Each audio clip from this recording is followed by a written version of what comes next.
안녕하십니까. 이번 시간에는 2015년 3회 기출문제 풀이를 보도록 하겠습니다. 제2과목 상권 분석 26번부터 보도록 하겠습니다. 상권 분석에 사용되는 회귀 모형에 대한 설명을 옳지 않은 것을 물어봤는데요. 보통 회귀 모형은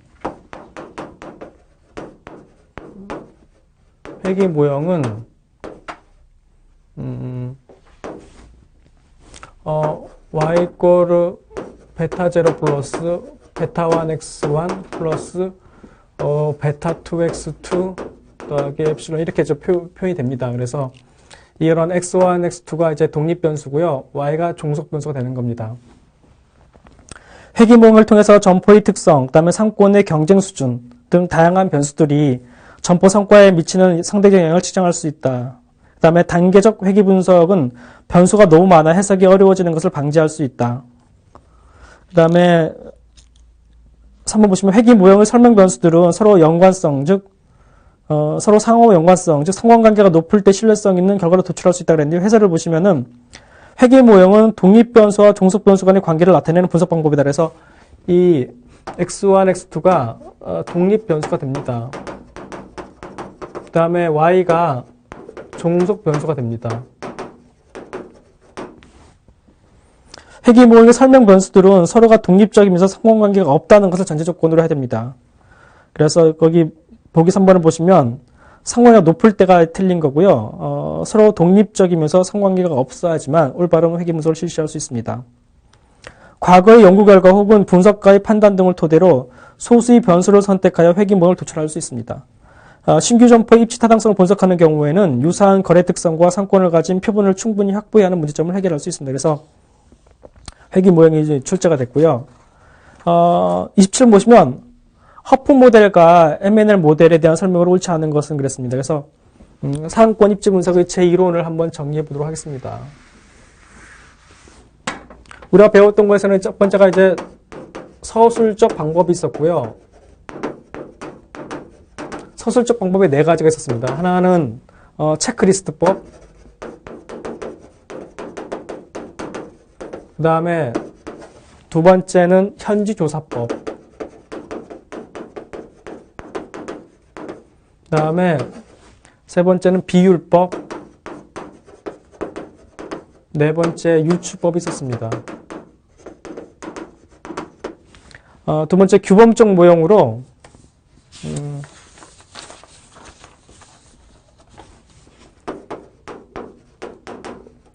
규범적 모형과 여기는 이제 중심지 이론이 있었고요.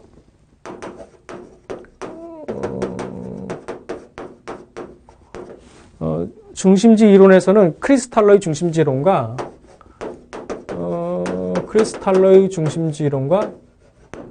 레시의 수정 중심지 이론이 있었습니다. 그래서 레시의 수정 중심지 이론이 있었습니다. 그 다음에 소매 인력 이론이 있었는데요.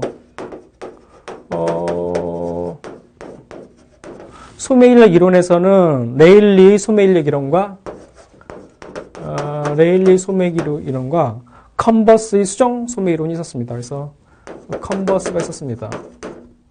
그 다음에 세 번째로 확률적 모형이 있었는데 확률 모형.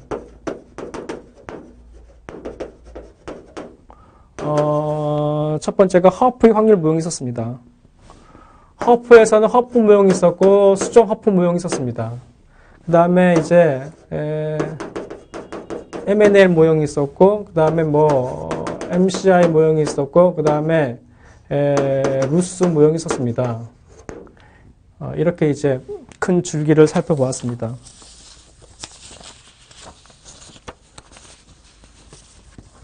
입출을 보시면 허프 모델과 지금 문제에서는 허프 모델과 MNL 모형, 허프와 MNL 모형 두 가지를 좀 비교해 봤습니다.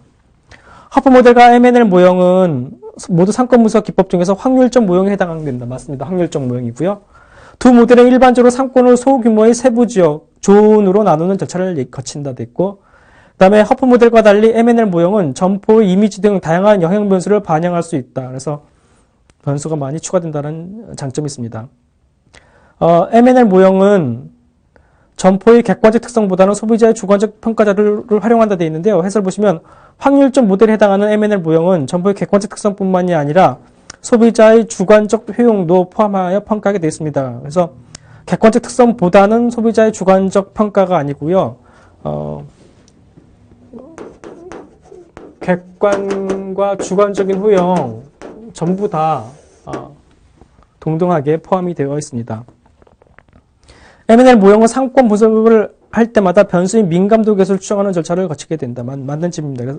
그래서 확률 모형 두 가지 비교하는 것이 문제 나왔고요. 중심지 이론에 대한 설명을 옳지 않은 것은 그랬는데요. 중심지 이론은 여기 보듯이 크리스탈라와 래쉬가 있습니다. 평지상의 어떤 곳도 중심지의 서비스를 제공받지 못하는 곳은 없다고 가정을 한다 되어 있고요. 최소 요구 범위는 생산자가 초과인을 얻을 만큼 충분한 소비자들을 포함하는 경계까지 거리다 그랬는데요. 거기 해설을 보시면 최소 요구 범위는 중심지 기능을 유지하기 위해 필요한 최소한의 상권 범위를 의미합니다. 그래서 경계까지 거리가 아니고 최소한의 어떤 상권 범위를 얘기합니다.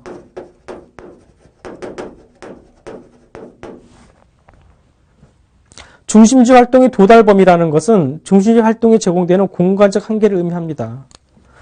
그 다음에 이제 공간적 한계라는 말이 나오고요. 크리스탈러의 중심지 이론은 인간의 각종 활동 공간이 어떤 핵을 중심으로 배열되어 있다는 인식에서 비롯되었습니다. 그 다음에 조사 대상 지역은 구매력이 균등하게 분포되어 있다고 가정합니다. 그래서 최소 요구 범위, 그 다음에 중심지 활동의 도달 범위 이 정도를 정리하면 될 것 같습니다. 그 다음에 점포의 29분 보시면 점포의 입지를 평가하는 요인들에 대한 설명을 옳지 않은 것은 그랬는데요. 접근성은 물리적, 심리적 요인을 모두 포함하는 개념입니다. 그 다음에 상권의 소비자의 주 동선상에 위치하거나 가까울수록 소비자의 유입률이 높아질 수 있습니다. 철도나 6차선 이상의 도로 등 인공지형물은 상권의 단절 요인이 되는 경우가 많습니다. 일반적으로 이동 중에 점포가 보이는 거리로 점포의 가시성을 측정합니다. 그 다음에 여기 가시성이라는 표현도 나오고 그 다음에 또 시계성이라는 표현도 나옵니다. 점포를 찾기 쉬운 정도나 점포 위치를 설명하기 용이한가는 점포의 접근성에 해당한다 그랬는데요. 해설을 보시면 점포를 찾기 쉬운 정도나 점포 위치를 설명하기 용이한가는 점포의 인지성에 해당합니다. 그래서 인지성과 접근성의 구분이 나옵니다. 가끔 물어보기 때문에 점포의 접근성은 도보나 차량 등을 이용해서 점포의 진입이 얼마나 유리한 걸 의미한다. 그래서 접근성은 진입이라는 어떠한 키워드가 나와야 됩니다.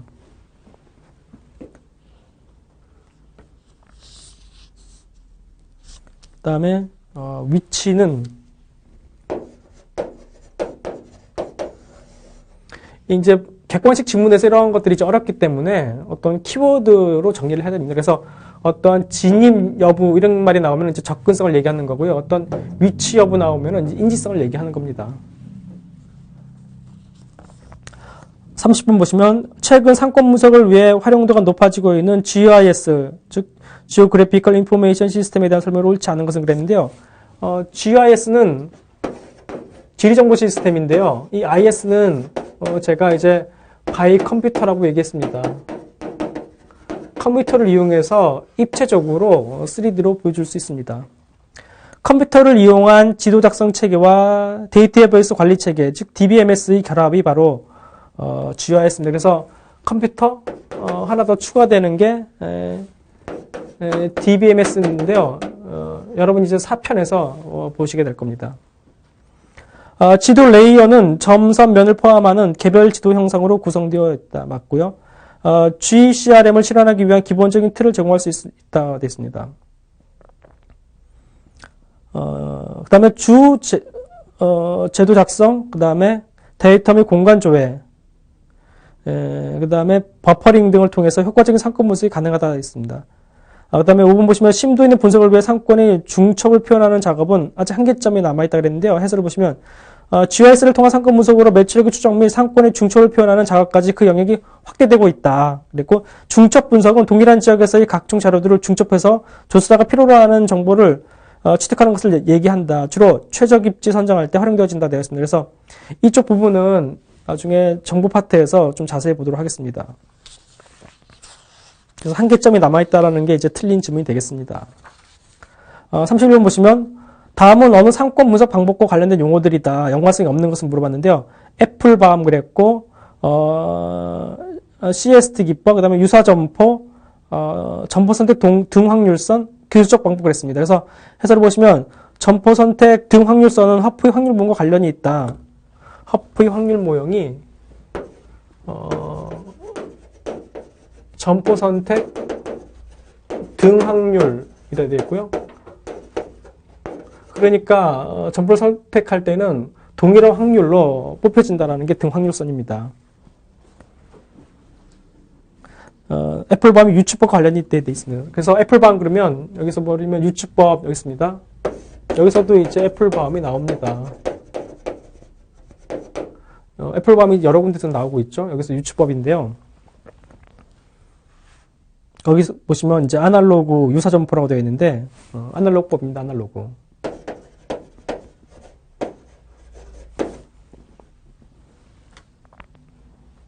그래서 1번, 2번, 3번, 5번이 이제 유추법에 대한 내용입니다. 30번 보시면 화포 모델과 관련한 설명을 옳지 않은 것을 물어봤는데요. 확률 모형입니다. 일단 소비자의 점포 선택 행동을 결정적 현상으로 본다 그랬는데 해설을 보시면 화포 모델은 소비자의 점포 선택 행동을 확률적 현상으로 해석합니다. 소비자의 점포 선택 행동은 결정적 현상으로 볼 수 없습니다. 그래서는 결정적 현상으로 봤다는 것은 확률 모형이 아니라고 본 겁니다. 그래서 1번이 틀린 질문이고요. 소비자로부터 점포까지 이동 거리는 소요 시간으로 대체해 계산하기도 한다 맞고 소외 사건이 연속적이고 중복적인 구역이라는 관점에서 분석을 합니다. 특정 점포 효용이 다른 선택대한 점포들의 효용보다 클수록 그 점포의 선택 가능성이 높아지게 되어 있습니다. 점포 크기 및 이동 거리에 대한 민감도 개수는 상권마다 소비자의 실제 구매 행동 자료를 통해서 추정을 합니다. 그래서 여기서는 이제 개수를 이용해서 구하게 되어 있습니다. 지금 문제를 보시면은 하품 모형이 많이 나오는 걸 알 수 있습니다. 계산 문제로도 이제 풀어보셔야 되고요. 33번에 복합용도 개발이 필요한 이유로 가장 옳지 않은 것은 그랬는데요. 도시 공간의 활용 효율성을 증대시키기 위해서 필요하고 2번 보시면 신시가지의 팽창을 막고 신시가지의 행정수요를 경감하기 위해서 그랬는데요. 해설을 보시면 복합용도 개발의 필요성은 도시 균형적 발전과 신시가지나 또는 신도시 도시 기반 시설 및 공공 서비스 시설 등에 소요되어지는 공공 재정 및 민간 자본을 감소시키기 위해서 사용한다고 되어 있습니다. 그래서 행정 수요 감소가 아니고요. 민간 자본을 감소시키기 위해서 복합용도 개발이 필요합니다. 도심지 활력을 키우고 다양한 삶의 기능을 제공하는 장소로 바꾸기 위해서 필요하고 공동화 현상, 즉 도넛 현상을 막기 위해서도 필요합니다. 도시 내 상업 기능만의 극악한 발전보다는 도시 균형적 발전을 위해서 필요합니다. 그래서 균형 발전과 도심 공동화를 방지하기 위해서 복합용도 개발이 필요합니다. 34번 보시면 상권은 흔히 상품 특성의 관점, 그 다음에 구매자 관점, 판매자 관점, 판매량의 관점, 지형적 관점 등으로 정의할 수 있다. 우리가 흔히 1차, 2차 한계로 분류하는 것은 판매량의 관점에서 구분을 합니다. 그래서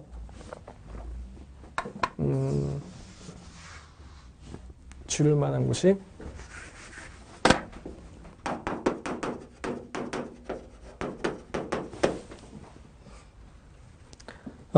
판매량의 관점인데요. 해설을 보시면 고객의 매출액, 즉 판매량 관점에서 보면 총 매출이 6에서 70%. 판매량 그러면 이제 매출액을 얘기하는 거고요. 그래서 매출의 60에서 70%가 이제 1차 상권이고 20에서 25%가 2차 상권이고요. 그 외의 지역은 5%에서 한 10%가 이제 3차 상권, 즉 한계 상권으로 구분할 수 있습니다. 정확히는 이제 매출액인데요. 매출액 대신에 지금 판매량으로 지금 나와 있습니다. 그래서 판매량 관점으로 이제 파악을 하는 겁니다.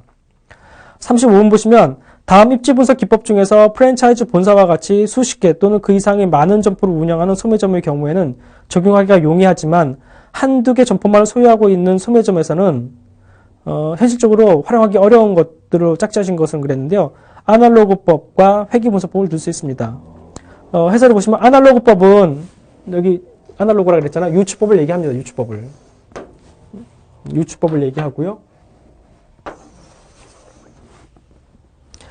CST 방법을 활용해서 현실적인 상권의 공간적인 규모를 추정하기 때문에 대상 점포의 수가 많을수록 신뢰성이 있는 방식입니다. 그래서 이 수가 많을수록 신뢰성이 올라갑니다.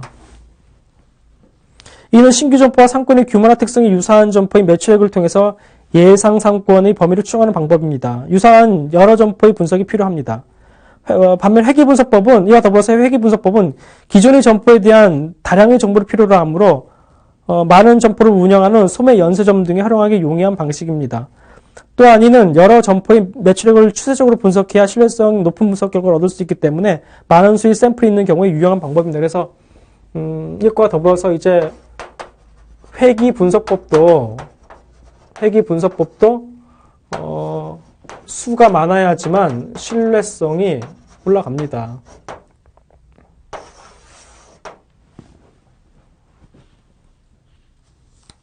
그래서 한두 개의 점포만을 소유하고 있는 소매점에서는 아날로그나 회계분석법은 쓸 수가 없습니다.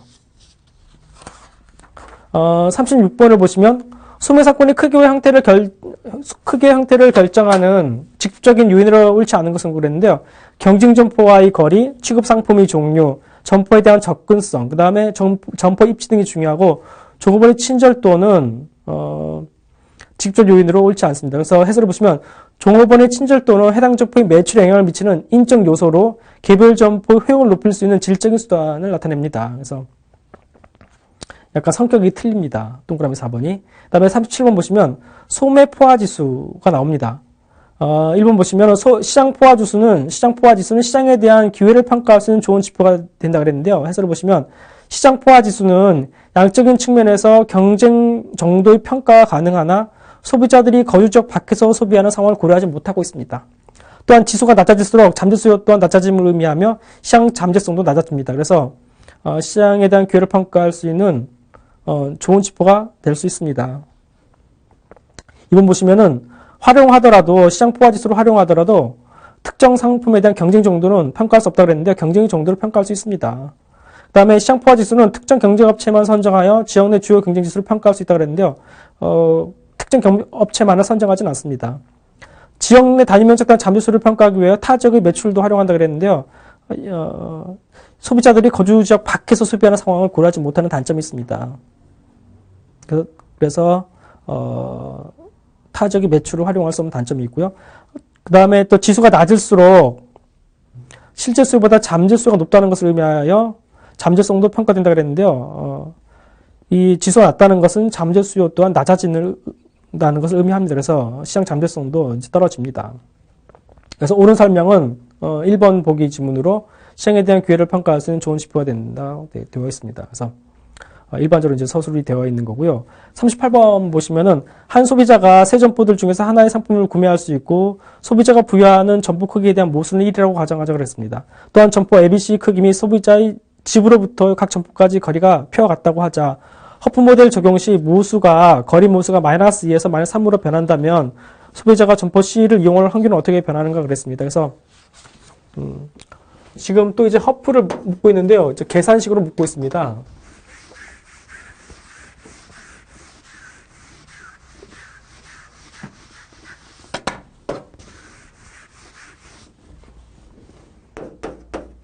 수업 시간에 이 문제를 한번 풀어봤는데요. 다시 한번 풀어보도록 하겠습니다. 그래서 거리 모수가 보통 이제 란다라고 표현하는데 마이너스 2에서 마이너스 3으로 변합니다. 즉 거리 모수는 제곱에 반비례하고 제곱에 반비례한다는 의미고요. 마이너스 3이라는 것은 세제곱에 반비례한다는 의미입니다. 그래서 일단은 이렇게 한번 계산을 하고요. 이렇게 한번 계산을 해야 됩니다. 그래서 두 번의 계산을 해야 됩니다. A가 크기가 5만이고요.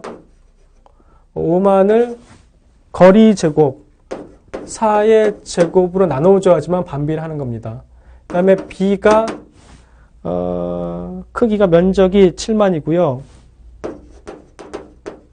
이거를 거리인 6의 제곱으로 나눠줘야 되고 그 다음에 C가 4만입니다. 4만을 거리인 3의 제곱으로 나눠줘야 됩니다. 그다음에 무수가 마이너스 3이라는 것은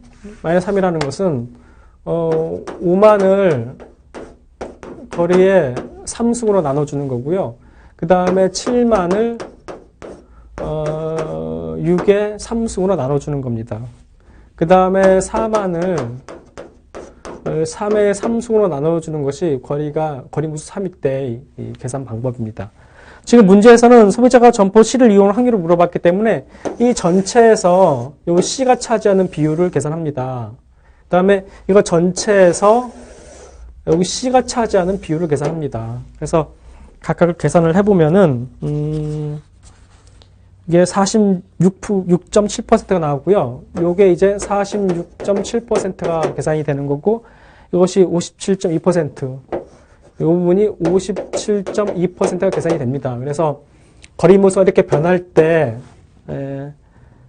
점포 C를 이용할 확률은 이 차이인 10.5%, 이 차이인 10.5% 포인트 증가하게 됩니다. 그래서 문제 38번은 보기 4번 10.5% 포인트 정도 증가한다가 답이 되겠습니다. 조금 이제 복잡하게 보일 수 있는데요. 계산 방법은 간단합니다. 그래서 몇 번만 연습해 보시면은 그렇게 시간이 오래 걸리지 않기 때문에 포기하지 마시고 한번 풀어보시기 바랍니다. 문제 39번을 보시면 공간 균배의 원리에 의한 상점이 분류에 대한 내용으로 옳지 않은 것을 물어봤습니다. 집심성, 집재성, 산재성, 국부성 네 가지가 있다고 제가 수업 시간에 말씀을 드렸습니다. 집식성 점포는 배부지, 중심지, 입지가 유리한 상점을 얘기합니다. 그 다음에 집신성 점포로 분류되는 것에는 백화점이나 음식점, 고급 음식점, 영화관 등을 들 수 있습니다. 집재성은 가구점이나 기계점 등을 들 수 있고요. 산재성은 같은 업종이 좁은 지역에 서로 가까이 있어야 유리한 상점이라고 했는데 해설을 보시면 집재성 점포는 같은 업종이 좁은 지역에 서로 가까이 있어야 유리한 상점을 얘기합니다. 그래서 보기 4번은 집재성에 대한 설명입니다. 산재성 점포는 같은 업종끼리는 산재에서 흩어져야 유리한 성격을 지닌 점포에 해당합니다. 그래서 모여있으면 안 되는 게 산재성입니다. 모여있어야 유리한 것이 집재성이고요. 그래서 집재성과 산재성은 반대의 성격을 가지고 있습니다. 국부적 집수성 점포는 어떤 특정 지역에 같은 업종끼리 국부적 중심지에 입지해야 유리한 상점을 얘기합니다. 그래서 이제 보기 4번이 틀린 질문이 되겠습니다. 40번 보시면은 컨버스의 법칙을 적용할 때 이제 컨버스 좀 지웠는데요. 규범적 모형에 나옵니다. 그래서 컨버스의 법칙을 적용할 때 아래 박스 속에 인접한 두 도시 A와 B의 상권 분기점은 A로부터 몇 킬로미터 지점인가 그랬는데요. 이 문제도 수업 시간에 한번 풀어보았습니다. 그래서 컨버스는 상권 분기점을 도출하는 겁니다. 상권 분기점을 도출하는 모형입니다. 그래서 A 도시 인구수 25만 명, 그 다음에 B 도시 인구수 100만 명, A와 B 도시 거리가 18km일 때 컨버스 제1법칙을 적용하면은 이렇게 되어 있죠. 1 플러스 루트 P분의 PB DAB 되어 있습니다. 그래서 여기다가 그대로 대입하시면 되는데요. A 도시 인구수 25만 명, population이라고 그랬잖아요. 그래서 25만 명. 그 다음에 B 도시 인구수 PB가 100만 명, 100만 명, 이 25만 명. 그 다음에 A 도시와 B 도시 거리 이것이 18km 되어 있고요. 그러면은 여기가 4기 때문에 루트 4 그러면 2잖아요. 그래서 이거는 2 더하기 1이니까 3분의 18 돼서 3, 6, 18, 6km가 됩니다. 그래서 A로부터 물어봤기 때문에 A로부터는 6km. 문제에서 B로부터 그러면 B로부터는 이 차이인 12km가 되겠습니다. 41번 보시면은 제품들이 특성을 고려했을 때 보기 중 적합한 입지가 다른 하나는 무엇이냐 물어봤습니다. 부패성이 심하거나, 그 다음에 3번 중량이나 부피가 늘어나는 산업, 4번 재고의 확보가 필요한 제품, 5번 소비자와의 접촉이 많이 필요한 제품, 그 다음에 2번에 총 비용 가운데 원재료 수송비가 제대로 비중을 차지하는 경우, 1, 3, 4, 5가 맞고요. 2번이 성격이 틀립니다. 해설을 보시면 총 비용 가운데 원재료 수송비가 절대 비중을 차지하는 경우에는 원료 지향에 해당합니다. 그래서 우리가 이제 원료 지향이랑 비교한 게 이제 시장 지향이 있었습니다. 다른 지향보다도 두 가지가 중요하다고 얘기했고요. 지금 보기 2번은 원료 지향이고 나머지 보기는 1, 3, 4, 5는 시장 지향에 해당합니다. 그래서 특징적인 것은 뭐냐면 중량이나 부피가 늘어나는 중량 증가 산업에 필요한 거고요. 이거는 중량 부피가 줄어드는 중량 감소 산업에서 나오는 겁니다. 문제 42번을 보시면은 괄호 안에 들어갈 수 있는 가장 알맞은 단어를 순서대로 올바르게 나열한 것을 물어봤습니다. 입지 이론에서 기초적인 모델로 사용하는 크리스탈러의 중심지 이론을 보면은 1차적인 전제 조건은 각각의 수요자가 시장을 방문하는 데 소요되는 최단거리 중심이 해당 지역 상권의 중심이 되고 각 지역 상권의 중심축을 연결하면 2차 중심축이 다시 2차 중심축을 서로 연결하면 광역화된 도심이 형성된다는 이론입니다. 크리스탈의 중심지 이론에서는 이상적인 형태가 정육각형입니다. 그러나 해설을 보시면 하나의 중심지는 만약에 중심지가 하나가 있다 그러면 원형입니다. 원형의 형태를 띠고 중심지가 여러 개 있다 그러면은 경쟁을 최소화하기 위해서 정육각형 형태가 이상적인 형태가 됩니다. 문제 지문에서는 보통 중심지가 하나인지 여러 개인지 이렇게 주어집니다. 그래서 원형과 정육각형 형태 두 가지를 기억을 하셔야 됩니다.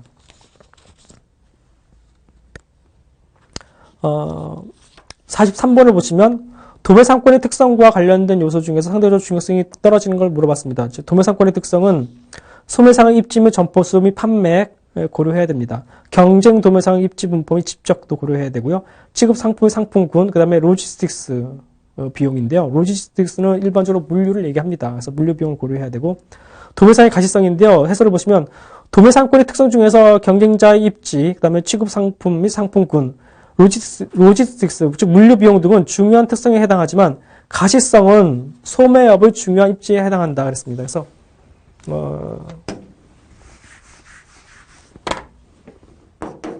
이 가시성 그러면 보통 이제 시계를 얘기하는데요. 눈에 보이는 겁니다. 가시성. 이거는 주로 이제 소매 입지에서 중요합니다. 도매 입지에서는 중요성이 떨어집니다. 중요하지 않냐 그러는데요. 원래 가시성도 중요합니다. 그러나 소매 입지가 보다 더 중요하다는 그런 의미입니다.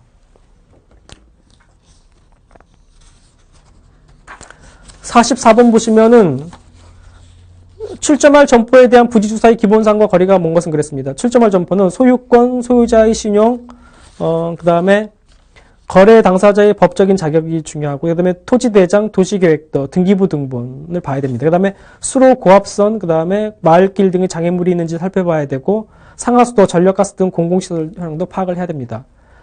점포를 건설해서는 중요하지 않습니다. 그래서 해설을 보시면, 부지조사의 기본 항목으로는 부지 면적, 부지 위치 및 부지 현황, 도로 계획 상황 및 소유권 현황, 공사 계획 및 토지 관련 서류, 그 다음에 관련 법규 검토 등이 있고, 점포를 건설해서는 기본 항목이 포함되지 않습니다. 그래서 기본 항목 물어봤기 때문에 4번이 틀린 질문이고요. 마지막 45번 보시면 박스 안에 이것에 대한 설명을 옳지 않은 것을 물어봤는데, 이것은 세 가지 이상의 용도가 한 건물에 물리적 기능적으로 복합된 건물을 개발하는 것을 얘기한다. 그래서 이 얘기는 복합 용도 개발에 관한 설명입니다. 복합 용도 개발은 이제 한 문제 정도 출제했는데요. 복합 용도 개발은 가장 중요한 것이 도시 균형 발전입니다. 이 도시 균형 발전을 위해서 필요한 것이 도시 공동화 현상, 도넛 현상을 방지하는 겁니다. 막기 위해서, 방지하기 위해서 복합 용도 개발이 필요합니다. 구성 요소들 간의 견고한 물리적 기능 통합에 의한 고도의 토지 이용을 창출한다는 특징이 있다 맞고요. 도시 내에서 살고자 하는 사람들에게 양질의 주택을 공급할 수 있다 맞습니다. 용도들 간의 상호 보완적인 지원 관계를 유지하면서 다양한 목적을 가진 이용 대상자 범위를 증대시킨다. 맞고요. 도심지가 서비스 기능 위주의 지역으로 변화하는 것을 방지할 수 있다는 장점이 있다. 맞습니다. 마지막으로 도심 공동화 현상이 발생할 수 있다는 부작용이 있다. 아니고요. 이걸 완화시킬 수 있는 장점이 있는 겁니다. 그래서 현상을 방지할 수 있는 또는 완화할 수 있는 장점을 가지고 있습니다. 장점을. 이걸 위해서 복합용도 개발이 필요한 겁니다. 여기까지 해서 2015년 3회 기출문제를 봤습니다. 다음 시간에는 2016년도 1회 분 기출문제를 보도록 하겠습니다. 수고하셨습니다.